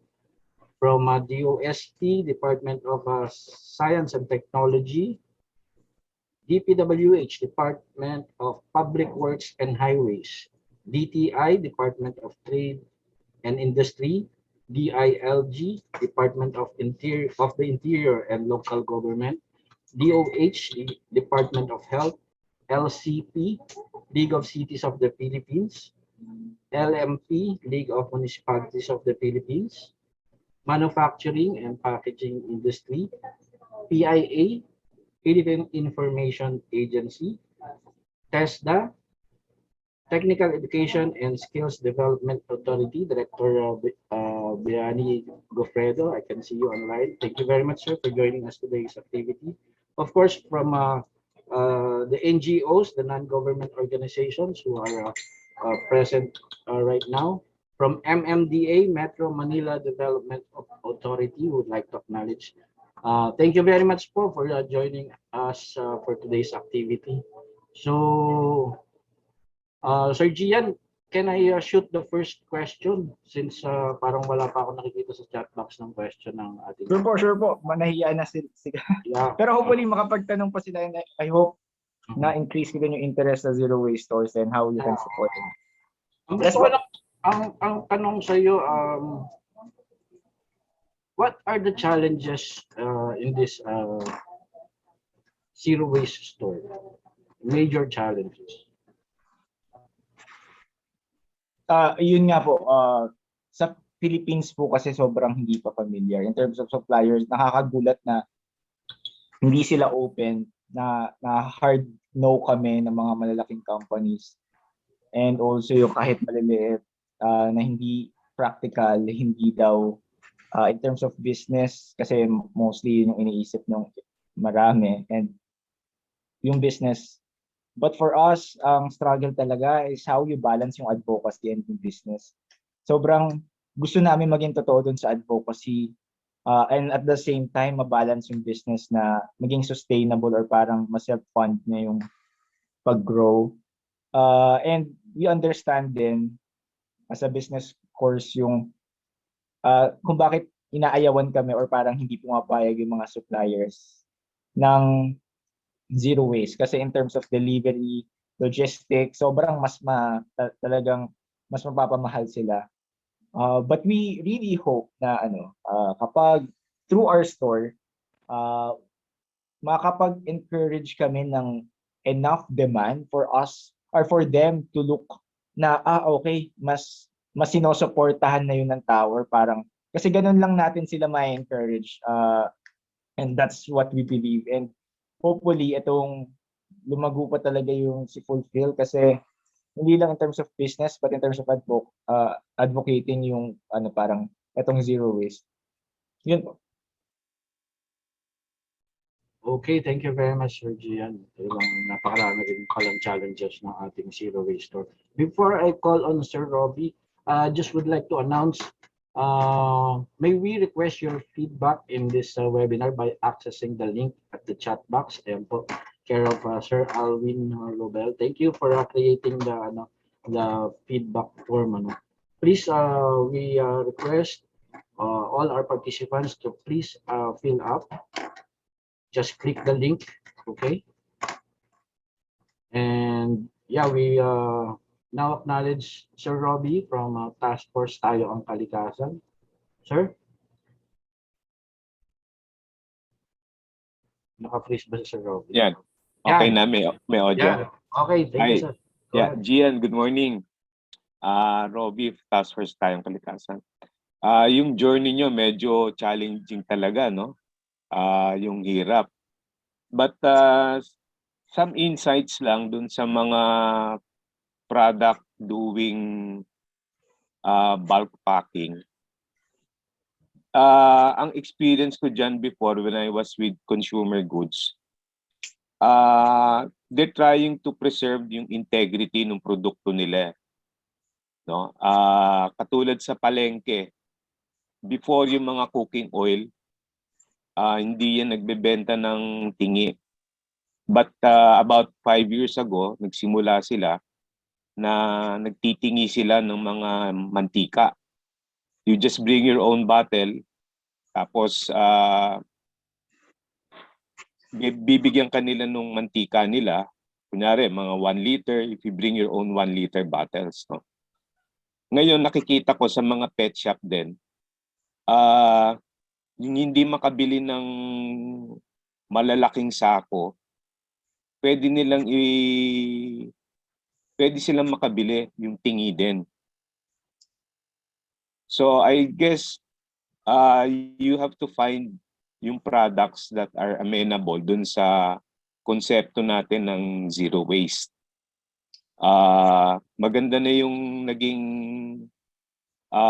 break mo nung may mga suppliers na doing home products na pwedeng mag-retail din using our concept of zero waste.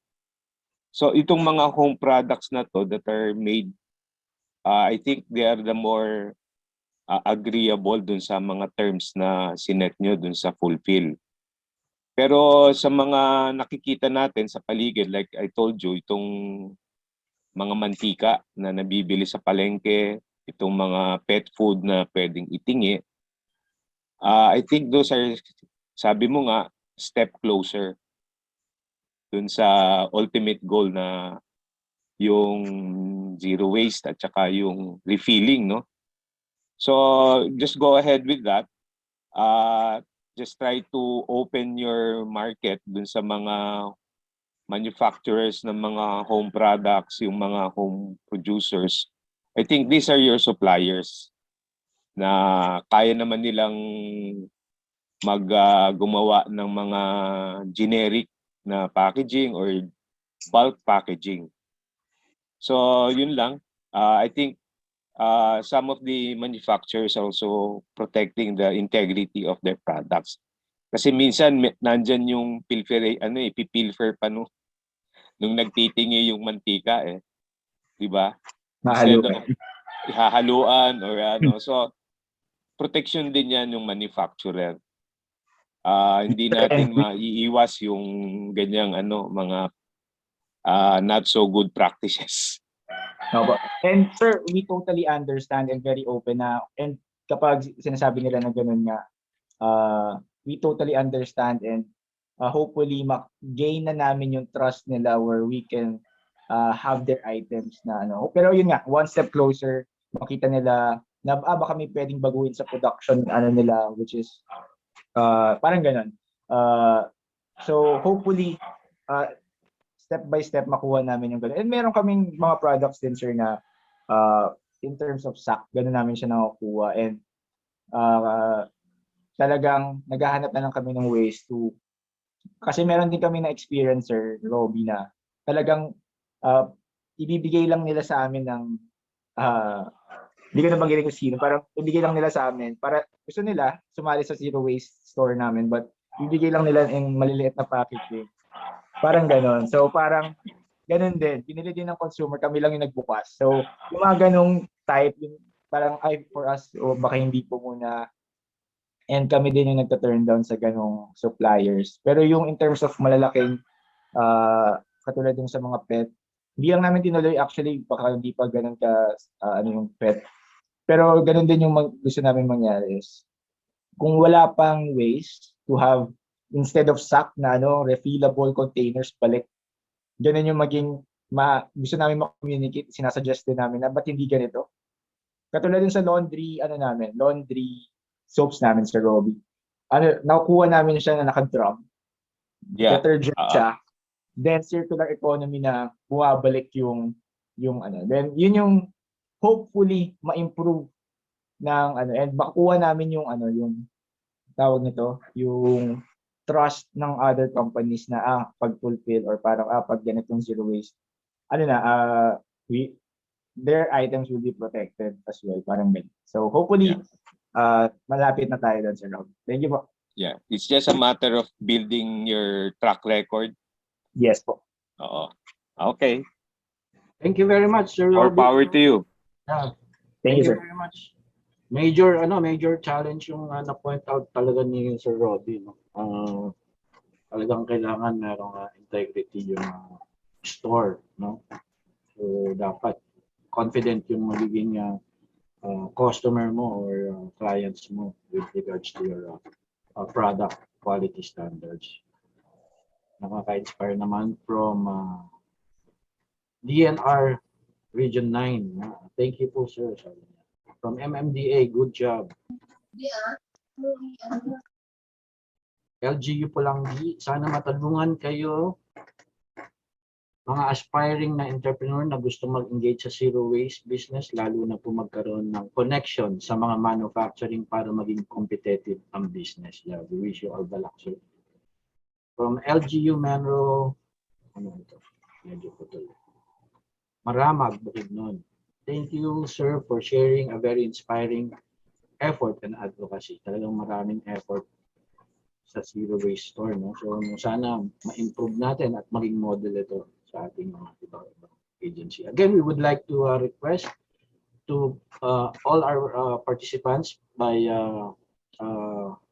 filling out the feedback form na nandiyan po sa ating chat box. Kailangan po natin ito para sa ating EQMS. Okay? So, any other clarification, comments?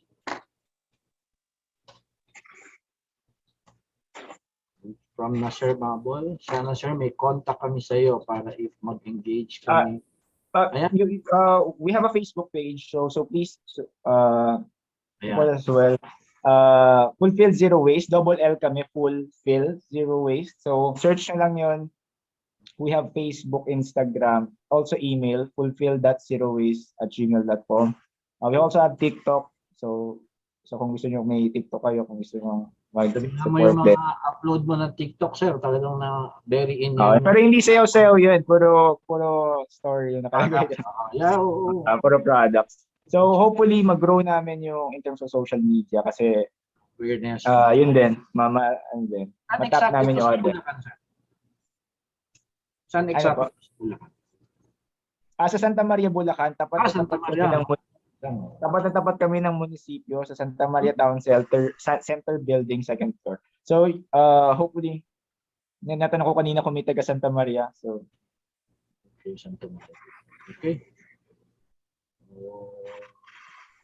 From LGU Senro Panabo, hoping for the realization of this advocacy not only in LGU but also to other stakeholders. Yes, thank you for that observation. hopefully. Yeah, hopefully we pray. And would like to share also yung mga practices pala namin na hindi ko nabanggit kanina. We have glass jar donation. So if you want to donate glass jars, actually matutuwa yung mga customer namin na may mga libreng containers na naman sila. Mabibigyan ng buhay yung mga parang masikip sa bahay nyo. And also yung mga paper bag na tinatabi ng mga nanay natin. Yes. And yan, kasi yun tumatanggap din kami and tinatry namin na yun yung gamitin parang ni customer. Then balik-balik lang din. So at least yung mga dapat tinatapon na or parang natatambak sa bahay natin, nabibigyan ng buhay ng store. So isa yun sa mga projects ng Fulfill Zero Waste.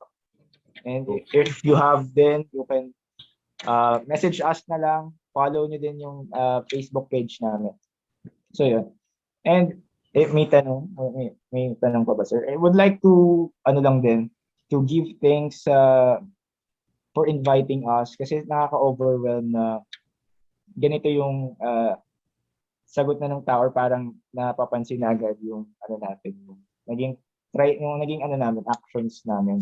Kasi nakaka-overwhelm din yung tao na nagsusupport and talagang mas in 4 months nakakuha na kami ng 4,500 na followers.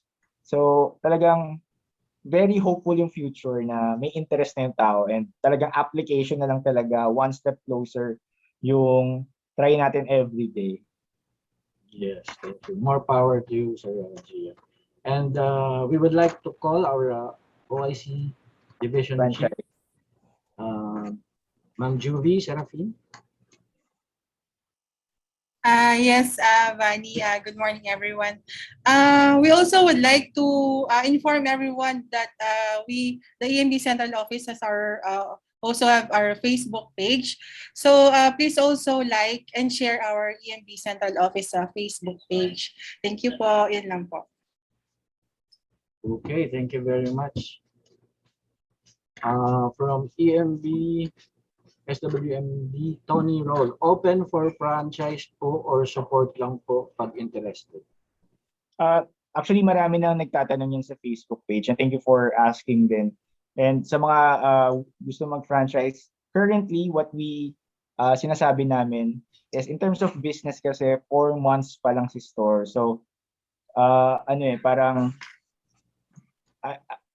risky to expand pa, but we are planning to expand more branches or more franchise. So please follow lang yung page and message us para naka-take down notes na kasi yung mga gusto mag-franchise. And hopefully if the store is ready, maging available na yung franchise and mas papakalat pa namin yung store namin. And yung sa support, in terms of parang investing. So try namin gawa din ng plan, ma'am or sir. And hopefully talaga magkaroon ng funds kasi malaking tulong kung magkakaroon. So, yun, let's talk na lang din sa Facebook page if ever interested. Okay. Thank you very much, Sir Gian. Do we see any other questions? Okay, may comment lang from Miss Maggie. Hope open for delivery yung product for those na malalayo at hindi makaka-travel and willing to avail the product. Yeah. Actually, yes, but we're not openly promoting it pa kasi naghahanap pa kami ng courier or parang best ng delivery service pa. Actually, may nakakausap na kami. Free Pero shipping. gusto namin maging truthful kasi Ganun din, ipa-plastic din yung product. So meron kami kinakausap pa, ano, hopefully matuloy na bubble wrap pa yan, no? maging ano rin. Kasi although mas madaling business sa amin yun, kasi nga convenience eh. So kapag umuulan kami, bukas kami ng Shopee account or ano, Correct. pwede, ganun, try namin na to find muna first yung right na pinipitch namin yung idea na magkaroon kayo ng option na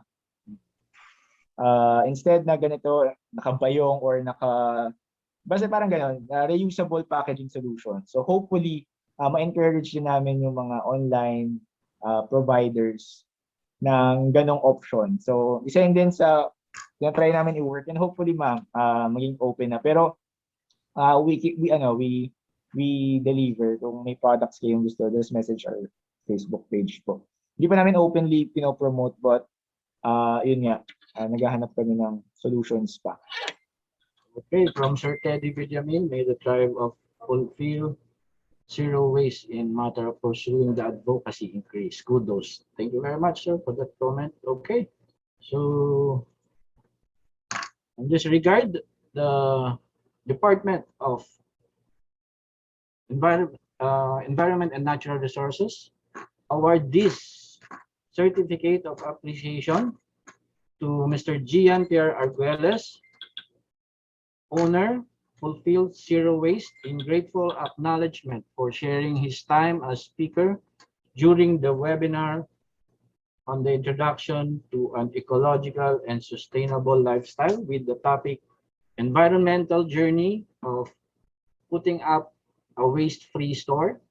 The knowledge and insights that he imparted has contributed in the attainment of the department's goal of raising awareness and understanding on ecological solid waste management and protection of the environment, given this 17th of January 2022. Signed, Benny D. Anticorda, Undersecretary for Solid Waste Management and Local Government Units Concerns, Supervising Undersecretary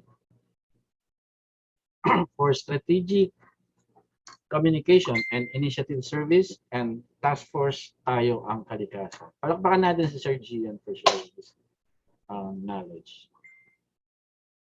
Virtual clap. Ayan, may heart pa. Thank you very much, Sir Gian. Thank you so much po. Sorry, baka medyo matagal yung presentation ko, pero hopefully marami kayong natutunan and na-inspire to support din yung mga eco products sa lugar. So thank you so much po. Magandang umaga po ulit. Very interesting naman yung topic mo, sir. No worries. Thank you very much, and we hope to engage with you again next activity of the solid waste management. Okay. I just would like to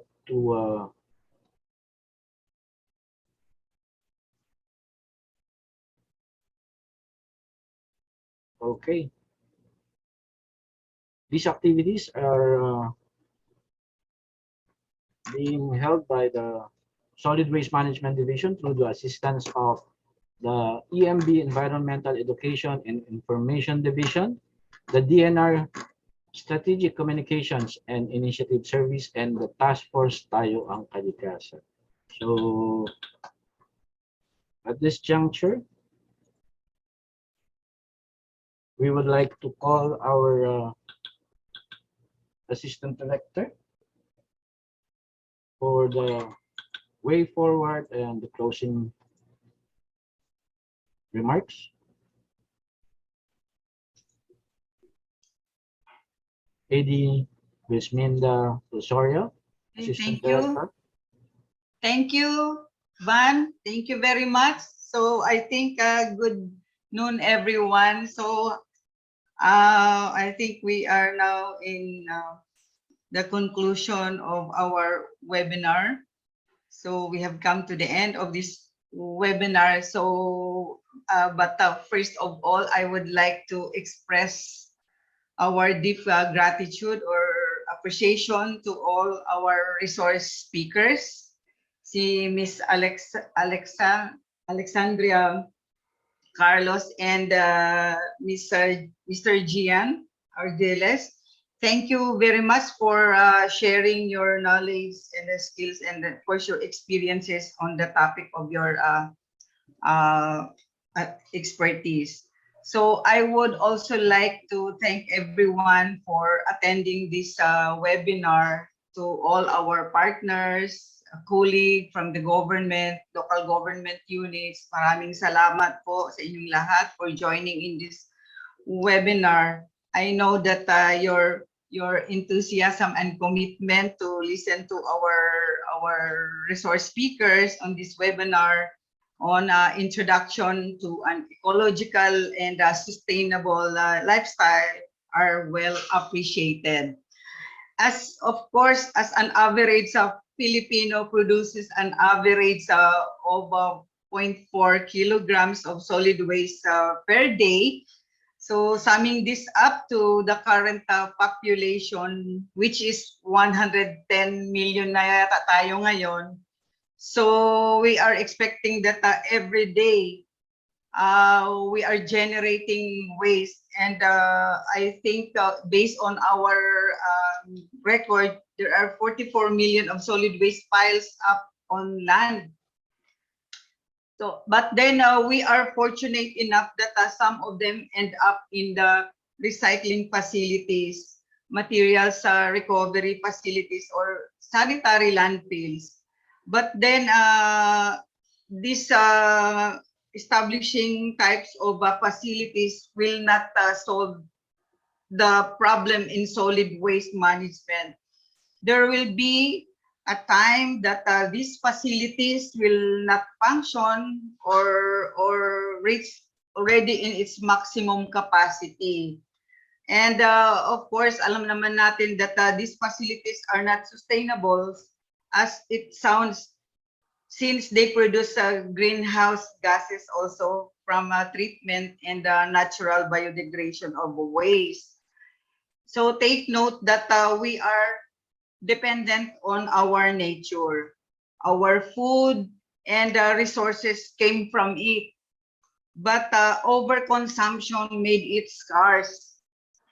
We can do better by, of course, embracing a sustainable lifestyle, by raising our consciousness on our carbon footprint, reducing energy consumption, becoming eco-friendly, and altering our diet.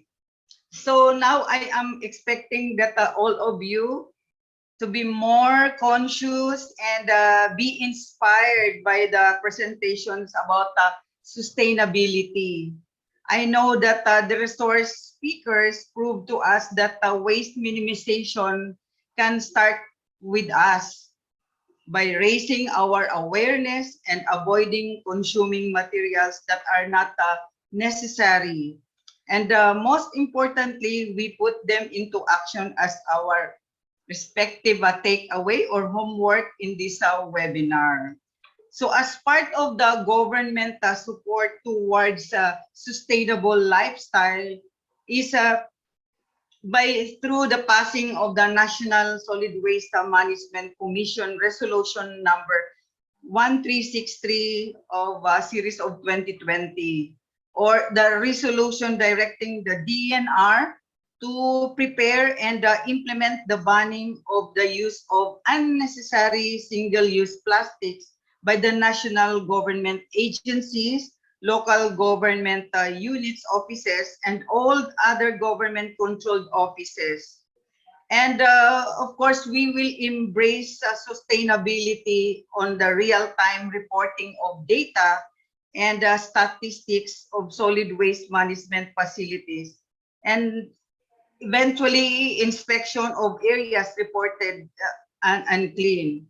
So through our integrated information system, or our IIS, a paperless system, we can make this happen, and we will not stop providing more information and support towards the positive behavior changes in our society. So as I close this message, I have a rhetorical question for all of us here. So why not embrace a sustainable lifestyle? What stops you?